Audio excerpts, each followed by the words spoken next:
Hey guys, this is Frozen Things Studios here, and welcome back to another movie review. And today, I'm going to be doing our review on the long-awaited, highly anticipated superhero flick of the year, The Flash. So The Flash is the 14th DCU movie and is directed by Andy Muschietti, who directed It and It Chapter 2. And stars Ezra Miller, Michael Keaton, Sasha Calais, Ben Affleck, Michael Shannon, Ron Livingstone, Jeremy Irons, etc. Flash tells the story of Barry Allen, who is pretty much who gets flashbacks of his parents' death when he was a child, and so determined to be able to relive with his parents again, or at least save his parents. Save his parents from losing parents. Actually, no, technically his mom is the only one who died, and his dad went to jail for being accused of murder. So being able to wanting to live a normal life with his parents again, he must travel back in time to be able to prevent his mom's death and his dad from getting accused of murder and being sent to jail. And as he went back into the past, he has created he has and ended up into an alternate timeline. Specifically, he landed in the time when Barry Allen becomes the Flash. He gets struck by lightning, and he meets his younger self, and he lives in a time where Barry's parents were actually never killed, even when Barry was like 18 years old. And but he realizes soon that there are other things going on, that this universe is completely different. Like even Back to the Future, like Marty McFly isn't played by Michael J. Fox. I forgot the actor's name who they mentioned, and also it's in a world where there's no metahumans, and yeah, there's no metahumans, like no Cyborg, no Aquaman. Apparently, Arthur Curry's father, what's his name again? Oh yeah, Tom Curry is actually married to uh, um, a woman, a regular woman, and has a dog named Arthur, apparently, and yeah, all those weird stuff. And then also Superman, technically isn't Superman, it's actually Supergirl, and General Zod comes to Earth to find to be able to hunt down Supergirl and rebuild Krypton. And so basically, when the Flash finds out about this, yeah, the both Barry's, Michael Keaton's Batman, and Supergirl must team up to be able to stop General Zod. That's basically the plot. So yeah, The Flash is a very interesting movie for many reasons. I'm sure you all know everything that's behind this. First of all, the controversy behind Ezra Miller's crimes, when everyone has been like literally boycotting this movie because they refuse to give money um to Ezra Miller, and it's been underperforming at the box office. It's been underperforming at the box office for some reason. And yeah, and also yeah, it's been underperforming. It underperformed in the Thursday night premiere, where it even made less than Across the Spider Verse. Oh, well, there's because Across the Spider Verse is obviously better. I don't need, it's a no brainer to say that.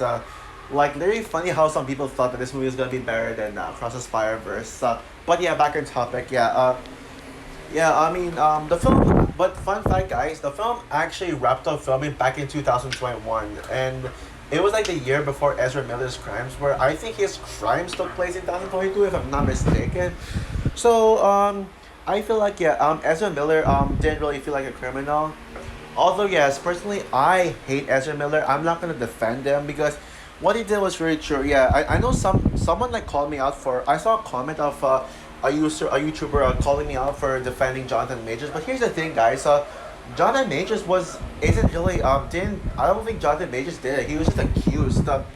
He didn't really commit anything, or and even Tenok Huerta, the guy who played Namor. Namor. He was also faced the sexual allegations. He never did anything wrong. I mean, yeah, sure, Jonathan Majors might have beaten his wife and attacked his girlfriend, or not wife, girlfriend. But it was never really confirmed yet. We don't know yet. So how could I get called out for defending someone who we can't decide that if he did anything wrong.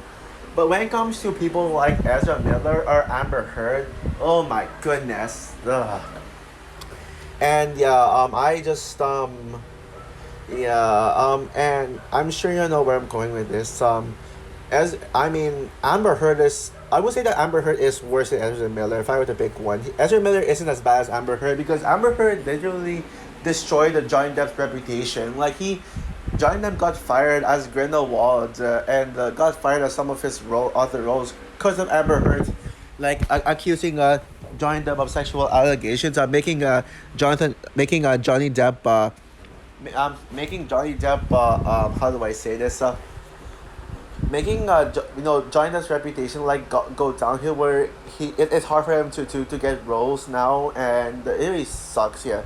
And I'm not even looking forward to Aquaman: The Lost Kingdom, which by the way people say that this is the last final film in the DCU, but don't forget Aquaman's coming out.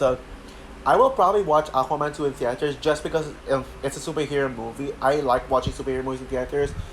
But the thing is that with Aquaman, I feel like Aquaman just gets worse because after seeing Jason Momoa playing the villain role in Jason Momoa playing the villain role in Fast X, I kind of my opinion on Jason Momoa's Aquaman isn't really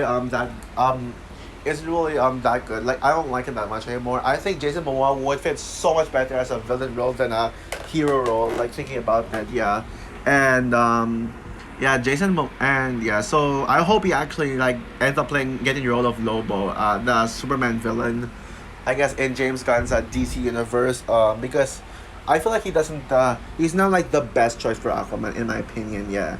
And also Aquaman, the first movie wasn't that good. It was like I obviously Mera is the worst character because you know why, but like, although I will say is though I think it's best if you separate the art from the artist. I started to realize that later on that you don't need someone's personal life should not affect your opinion on the movie, your feelings. Like just enjoy the movie for what it is, judge it by its own thing. Don't judge it just by who's in it and what the actor did in his personal life. I mean, there are some actors who probably might be rude, there are some actors who might be assholes or something, but there's no need to like judge them. Judge the movie based on their actions. Yeah. So yeah. But yeah, going back to Aquaman. Yeah. The movie is just boring, bland. It feels like there's nothing in it, empty. And although the good thing about it is the action scenes. That's pretty much it. And the visuals are better than what people say. I think the CGI is a little overhated in that film. But yeah. Now when it comes to the Flash, I mean, Warner Bros was actually canceling this. Was actually considering to cancel this because of Ezra Miller. But then there were test audiences, test screenings of audiences who literally like who and the test audiences literally called this one of the greatest superhero movies of all time. Yeah, I mean they said that. So that was what made Warner Bros decide to actually release the film. Release the film. Yeah. And yeah, the film got released and actually got released, and there are more and more people who are calling this one of the best superhero movies of all time. James Gunn, Peter Safran, Stephen King, even Tom Cruise called it one of the best superhero movies of all time. And yeah,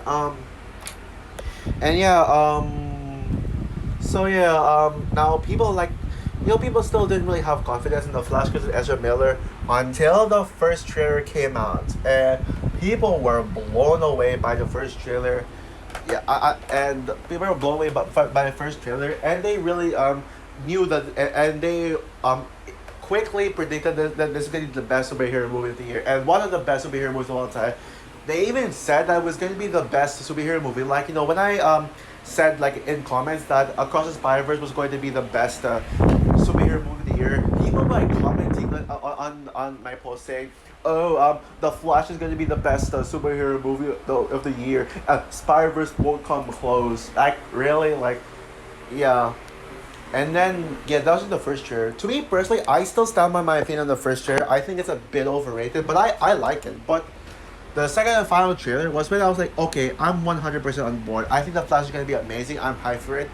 And yeah, so I became hyped for Element. No, not Elemental. I became hyped for the Flash. Like really hyped for it. I was so ready to see, mostly for Michael Keaton's Batman and Sasha Calle's Supergirl, which yeah, I knew they're both gonna steal the show here. But yeah, but unfortunately, when the movie came out, it ended up being one of the most divisive superhero movies and the most divisive movie of the year thus far. Where there are actually some people who actually came out and say, yeah, this is actually worth a hype. This is one of the greatest superhero movies of all time. And then there are others who absolutely despise this movie, who said that this movie was awful. Like, I see so many half-star ratings on Letterboxd saying, oh, this movie is garbage, this movie is awful, this movie sucks, this movie is overhyped, and probably like people who said this is the best, and claim that Warner Bros. Paid people to call this the best superhero movies, one of the best superhero movies of all time. I mean, come on, like, come on, really better than Across the Spider-Verse. I mean, you probably saw how Across the Spider-Verse went, so yeah. Therefore, I was right. Across the Spider-Verse is better than the Flash, and you can't convince me otherwise. That's pretty much a fact at this point. So yeah, so I decided to watch the Flash for myself with a more open mind, ignoring the people who praised it and the people who despised it. What did I think of the movie personally? I gotta say it right now. I am actually on the positive side here. The Flash is amazing. I love this movie. I love this movie. Now, is this one of the greatest superhero movies of all time? And is this movie flawless? No, it's not. It's not even close to being one of the best movies of all time. Heck, it's not even the best DCU movie. I mean, yeah, it's not even the best DCU movie. I even think that Shazam: Fear of the Gods is the better DCU movie of the year so far. And yeah, you'll probably know Shazam: Fear of the Gods is the my favorite DCU movie, and I still stand by that. I probably should rewatch Shazam: Fear of the Gods soon. We'll see when. Yeah, and yeah, and yeah. So after rewatching, oh no, wait, my bad. Okay, where was I? But yeah, this I think people calling this one of the best superhero movies of all time is a stretch. It's not a perfect movie, but I would say this is one of the better DC movies. Like if I were to rank this movie in my DC ranking, I will personally put this at number six. Like behind Shazam: Fear of the Gods, the Suicide Squad, Man of Steel, Wonder Woman, and Zack Snyder's Justice League. I would put personally puts The Flash in number six. It's not really like among it's not even so The Flash not even being on the top five best DC movies, although being one of the better ones. Yeah, it definitely says something. I'll say the flaws for later, but right now let's talk about everything good in the movie. Oh boy, I'm already like gushing, like I'm already gushing about this. So I thought why not just talk about the best thing about the movie in my opinion. Michael Keaton's Batman and Sasha Calle's Supergirl. Let's talk about those two first because obviously they're both the standouts in the movie. Michael Keaton's Batman, I gotta say right now, I personally think this was Michael Keaton's Batman at his best. Yeah. Now, as for the movies go, as for the movie itself, it's not as good as Batman 1989, but it is slightly better than Batman Returns. But when it comes to the character in general, how Michael Keaton's Batman was handled in the movies, I think this was him at his best. Like, he actually reminded me of Luke Skywalker. His character arc where he basically he's just a retired Batman. He has long hair now, and he's just living a life as a washed up loser. But then Barry Allen comes in, and then he just tells him that he needs help, and he says, no, that's Batman. And yeah, for some reason, like when I saw Michael Keaton's Batman with that gray long hair, like looks like Luke Skywalker, I didn't really recognize him. I was like, who is that? Yeah, who the hell is that? And yeah, who the hell is that? Yeah, and apparently it's Michael Keaton's Batman. It took me a while to realize that it's actually Michael Keaton's Batman. Like, it took me like 5 minutes to recognize that. And of course, we get to like one of and then we get to that scene, which probably could be an iconic moment in the future. The scene when Michael Keaton's Batman comes in and says, yeah, I'm Batman. Yeah, when he actually puts in the suit for the first time, like, coming out of retirement and, like being able to fight again even when it's old. And I'll admit, I was concerned about Michael Keaton being way too old for to return as Batman, but they actually made his arc make sense. Make sense. It actually does make sense. And my God, he is still a badass, especially in the prison fight scene. My God, yeah, that scene was amazing. Yeah, the prison fight scene is definitely um, one of the best scenes in the movie. One of the best scenes in the movie, and yeah, and there's some things about him I want to say about say it for later on, but Michael Keaton's Batman isn't really the best part of the movie. By far, the best aspect of the movie is Sasha Calle's Supergirl, no doubt about it. By the time, like, by the time I saw her in the second trailer, I was like, yeah, she's already my favorite character. Oh my goodness! And I gotta say right now, Supergirl might be my new favorite DCU hero of all time. Yep, yeah.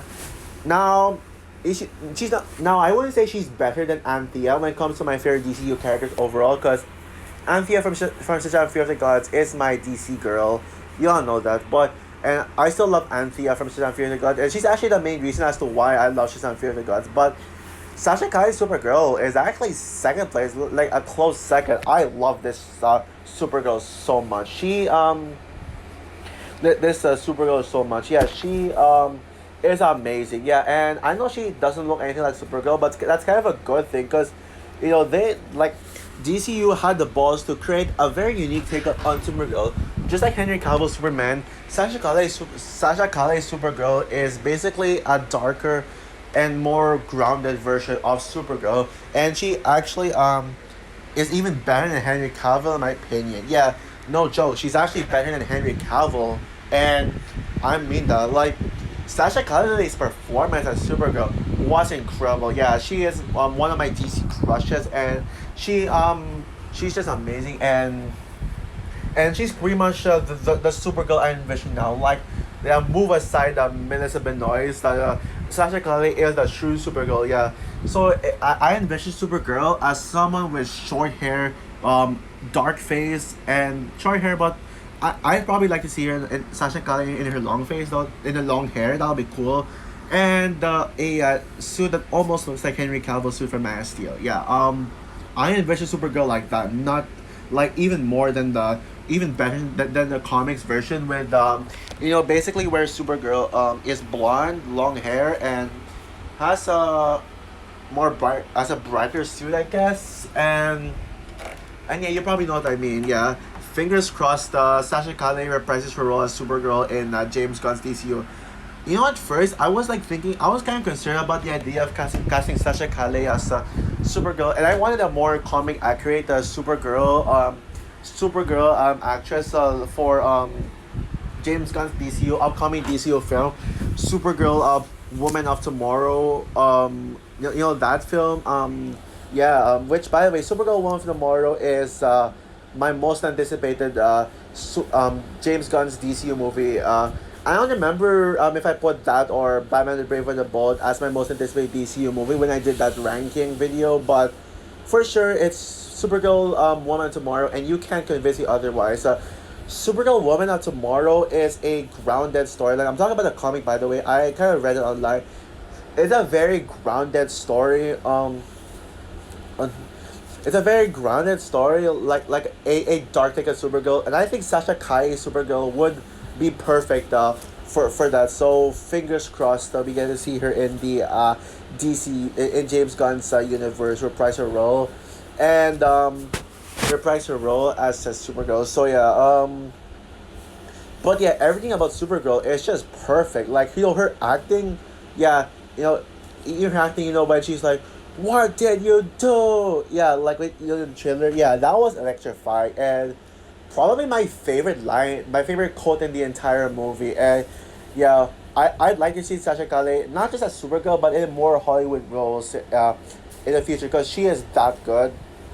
And yeah, her acting is pretty much what made Sasha Calle's acting is pretty much what made Supergirl shine the most. Along with her hotness, her attractiveness, and people and my favorite scene in the film, yeah, let's talk about my favorite scene for the film, in the film. Remember that scene in the trailer? They showed this in all three trailers. Basically, when Supergirl was lifting Barry Allen into the sky, into like, above the clouds like that. That was probably my personal favorite scene in the film. It was beautiful, but Kaye's and her Supergirl was even the badass. Like when she kicked the Zod's ass, and she pretty much kicked those prison guards' ass, which is probably my personal favorite action scene in the entire film. The prison escape scene, and my second favorite scene in the film. Yeah. And speaking of the action scene in this movie is absolutely electrifying. Yes, there isn't as action, it isn't as action packed as you think, but the action we get in this movie are epic. Like, when the opening scene, which is probably one of my right up there is one of my favorite scenes of Flash. The opening scene when the opening scene that will pretty much remind you of like that feels like a mini Justice League movie. I won't say how, but it felt like a mini Justice League movie with you know a mini Justice League movie, just without everyone in it. Yeah, I won't say who's in it. Well, definitely Michael Keaton's Batman was in it, and the Flash, and a few other characters like basically tried to work together to stop a bank heist. Yeah, that first opening fight scene was incredible. Was incredible, and I really dug the hell out of that. Yeah, dug the hell out of that action scene, and then yeah, we don't really get a lot of action scene. But there is a lot of tension in film scenes. Like there is a lot of tension. Like when Barry Allen is running. Barry Allen is was basically running. Like there's a lot of running scenes. Of course, he's the Flash, so you you gotta expect a lot of running scenes like that. And what else is there to say? And well, yeah, but I mean, there's like I think there's another action scene somewhere in the middle. But I know it's probably like not one of the strong points. There's an action scene in the middle. But but yeah, the running scenes are also entertaining, just as entertaining as the action scenes. But then the second half of the movie is where the movie truly shines. Like basically when Michael Keaton became Batman, the movie like that's when the movie starts to like truly shine the most. And the second half of the movie is all pure action, like pure action fest throughout. And the action scenes in this movie are amazing. Yeah. Um. And. And yeah, and the final battle action scene, both the prison and the final battle with General Zod really left me on the edge of my seat. And General Zod was such a well handled character. This movie completely solidifies General Zod as my favorite DCU villain. And one of my favorite DC villains in general. No, he's not like the best of the best. Like he's no Joker or some of the other Batman villains, some of the best Batman villains, but I would certainly put General Zod in my top five DC villains of all time list. He's that good. And in this movie, he was well handled. Yeah, he pretty much had the same motivation as in the first as in Man of Steel, but just with a difference in a different situation, and pretty much just replace Supergirl with Superman. No, Superman with Supergirl. I mean, and yeah, the score is electrifying. I don't memorize the composer's name right as of now, but the action scenes, the music is definitely one of the highlights, and one of my favorite scores, one of my favorite scores of the year. It might probably be my favorite score of the year so far, but I have to think about it. Although as of now, Across the Spider-Verse still carries my favorite score, my favorite soundtrack, my favorite score of the year. But this one is electrifying as well. And electrifying as well. And what else is there to say? Oh yeah, let's talk about Ezra Miller as the Flash. Yeah, I had low expectation for him. I was expecting to hate on him in this one, mainly because of mainly because of his crime. So I didn't expect much of him. I thought that he was gonna be the worst part of the movie, but after seeing his movie, I gotta say, Ezra Miller really surprised me. Yeah, he really surprised me as the Flash. Yeah, I mean, he was great, and he gave such a great and emotional performance. And yes, people, this movie has some emotion to it. And Ezra Miller, there were some powerful um, moments, especially with Ezra too, like with the long hair. Seemed like Ezra Miller really had a lot of fun playing Barry Allen too, Barry too, yeah, or Flash too. And even like towards the end in the third act, there were, I mean, his performance in that scene was electrifying. Basically, yeah, I'm sure you probably know what I'm talking about if you've seen the movie. Yeah, I mean, he was like really like power. It was really powerful stuff like towards the end of the movie. And even like the scene like at the end, yeah. And by the way, the jokes in this movie are amazing. Yeah, I mean, the jokes like this movie is literally right up there with Shazam as the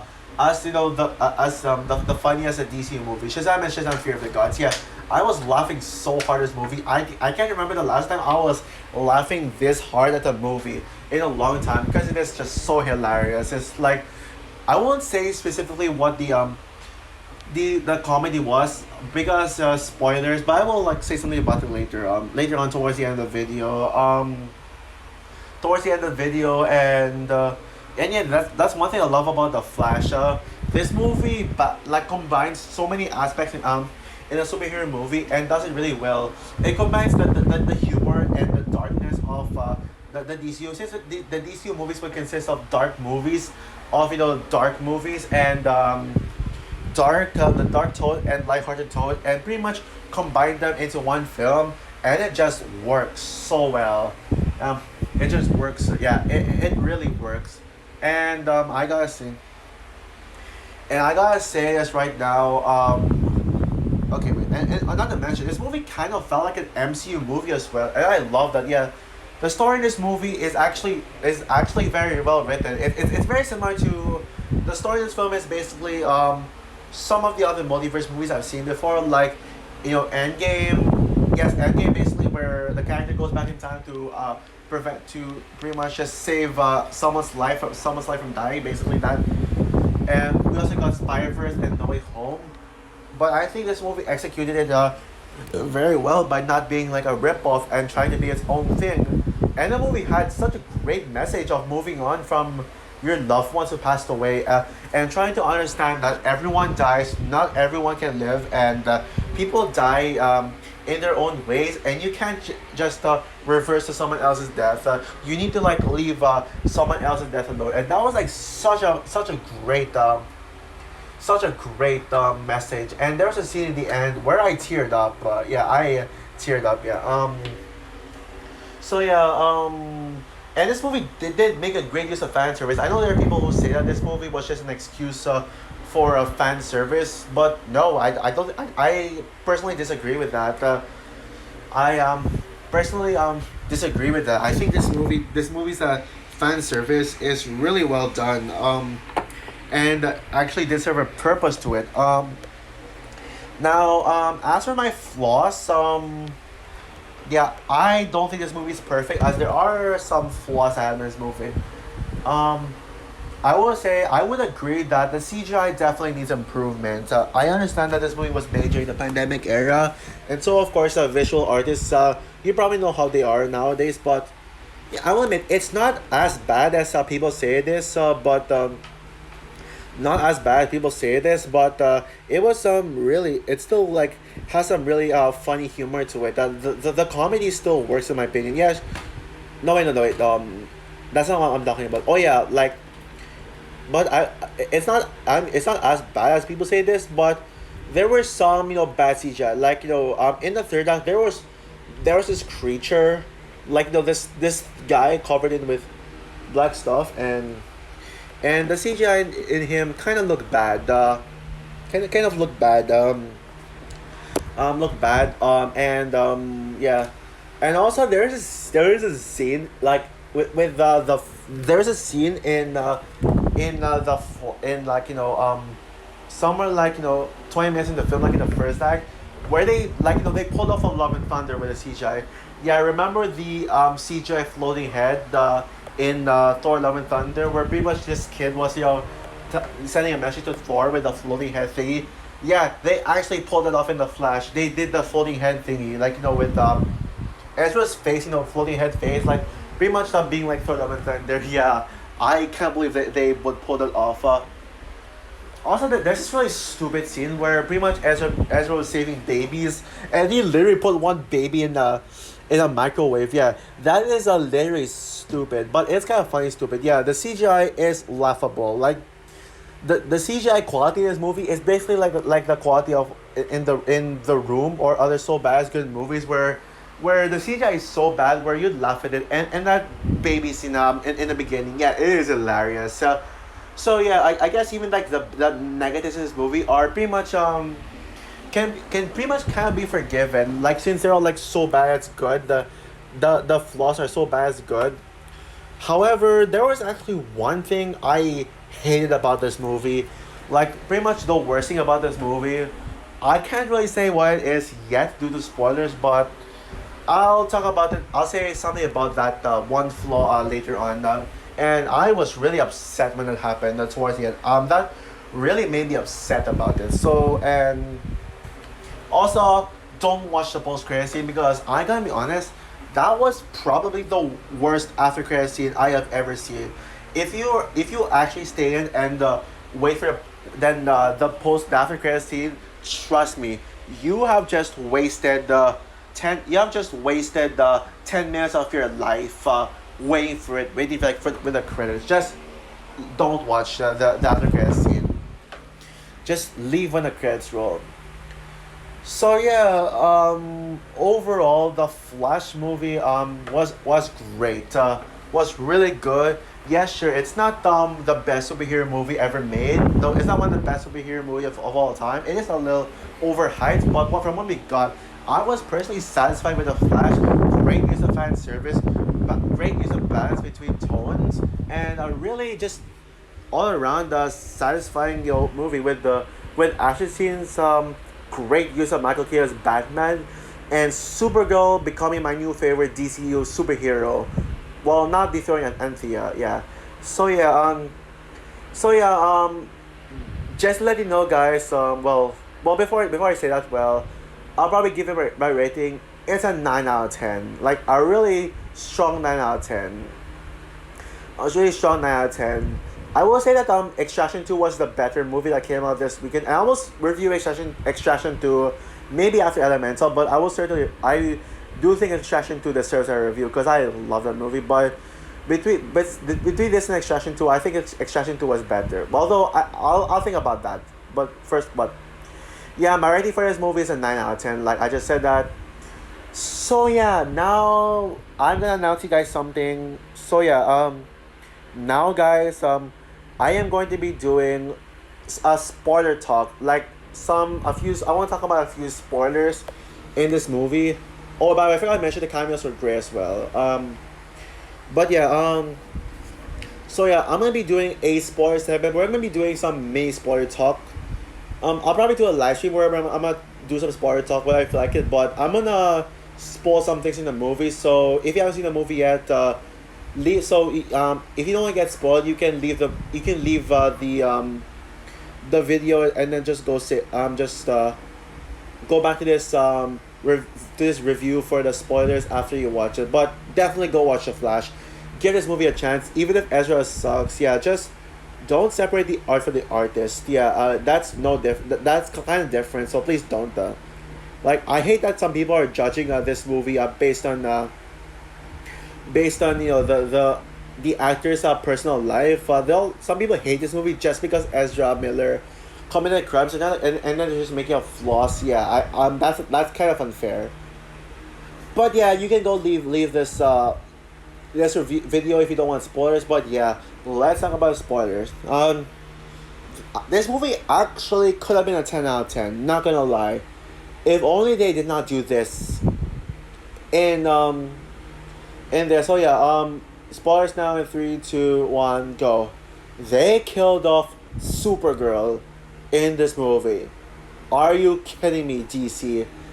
Why? Like, I'm sorry. That is bullcrap. That is a bullcrap. You don't kill a Supergirl. Supergirl isn't even in the movie that much. She was in the movie for like 30 minutes, and then like, but I understand why that Supergirl wasn't in the movie that much. But I mean, come on, you can do so much more with the character, so much more in the future. But killing a Supergirl was kind of a waste. But that doesn't affect my love for her. She's still the best DC hero. But to be honest, guys, if Supergirl doesn't come back anymore, if Sasha Calle doesn't reprise her role as Supergirl, then I'm gonna put Wonder Woman back as my favorite DC hero, with Supergirl being number two. But killing a Supergirl in killing off Supergirl in the end of the movie, then the climax, was kind of a dick move. Like, even if, like, Flash was trying, like, a couple of times to go back in time just to prevent the Supergirl's death, but yeah,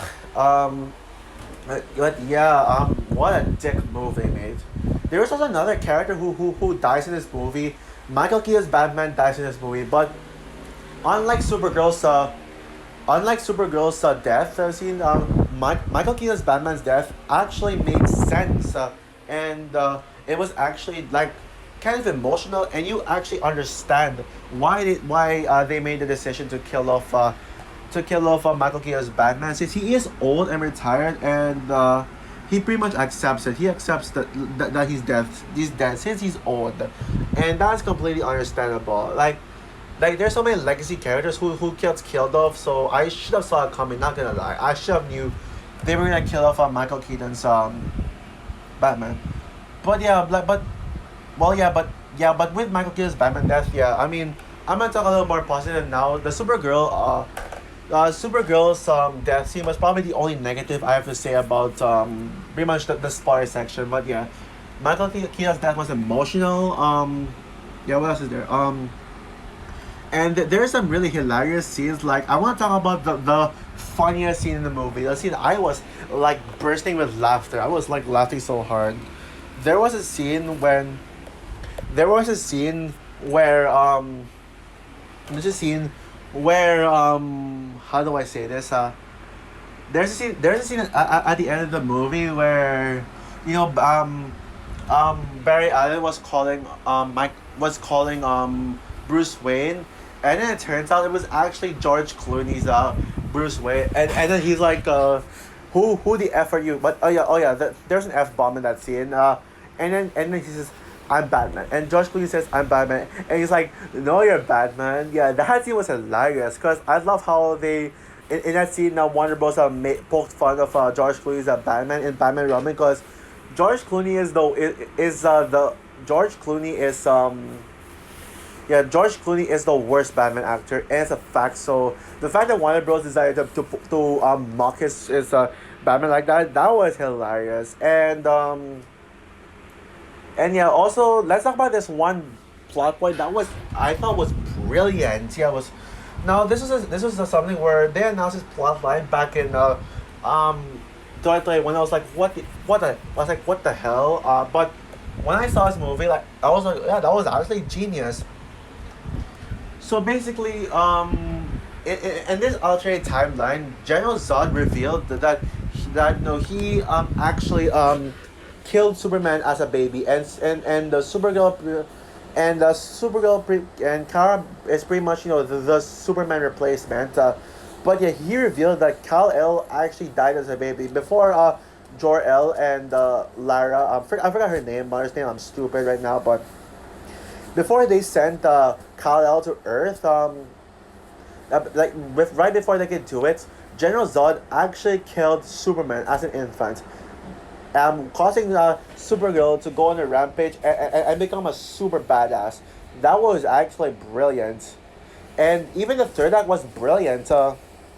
I don't understand why people hate on the third act. No, not the fan battle. Pretty much the multiverse stuff, where pretty much all the other parallel universes combined, and they showed all the cameos at once. They showed Nicolas Cage's Superman. They showed Christopher Reeve's Superman, and Supergirl. Probably one of my nitpicks for the movie. Why would you show that fake Supergirl from the 80s movie? Why would you do that? But that's probably one of my nitpicks for the movie. But But yeah, it was brilliant showing them and then explain the multiverse in such a brilliant way. It's not convoluted. It's just complicated. But if you I understood it, I thought it was just genius. Like what they did was genius. And um, I guess nothing else. Oh yeah. Also, I love that Wonder Woman. Wonder Woman made a cameo in this movie. Basically, when Batman what was about to fall, like fall down with the guy who had the bomb that they had to like get rid of. Otherwise, if it lets go, it's gonna destroy half of Metropolis or wherever the place that was. I forgot, but Metropolis, Gotham, I forgot, but um and then Wonder Woman saves it from falling. Yeah, I was actually that I mean when Wonder Woman appeared, that really left a huge smile on my face. And by the way, yeah, Wonder Woman was the greatest movie, and I'm a huge Gal Gadot fan. I'm a huge Wonder Woman fan, even though I'm more of a Supergirl fan, especially after this movie. But I will say yeah, I will say between Wonder Woman's cameos in Shazam: Fear of the Gods and The Flash, I personally prefer her cameo in Shazam: Fear of the Gods of Farmer. I mean, because I think Wonder Woman did something significant. Like she literally brought Shazam back to life when Shazam was killed off, and then Wonder Woman came in to bring him back to life. I was like, I was actually like happy about that. Yeah, that was an amazing cameo. So yeah, cameo. So yeah, Wonder Woman's cameo was nothing too special. It just made me happy to see her here back here. So yeah, that's all for my spoiler filled by mini spoiler talk about the Flash, and that's all for my review overall of the Flash of the movie. What is your opinion of the Flash? Do you agree with my opinion that this was an awesome movie but not one of the best superhero movies of all time? Do you think it's one of the best superhero movies of all time, or do you hate this movie or find it underwhelming like some people, like what I'm hearing? Comment down below, like, subscribe, hit the notification bell, and stay tuned for my trailer reaction for Heart of the Stone, a new Netflix movie. Trailer reaction or review depends on what copyright says. So yeah, bye guys.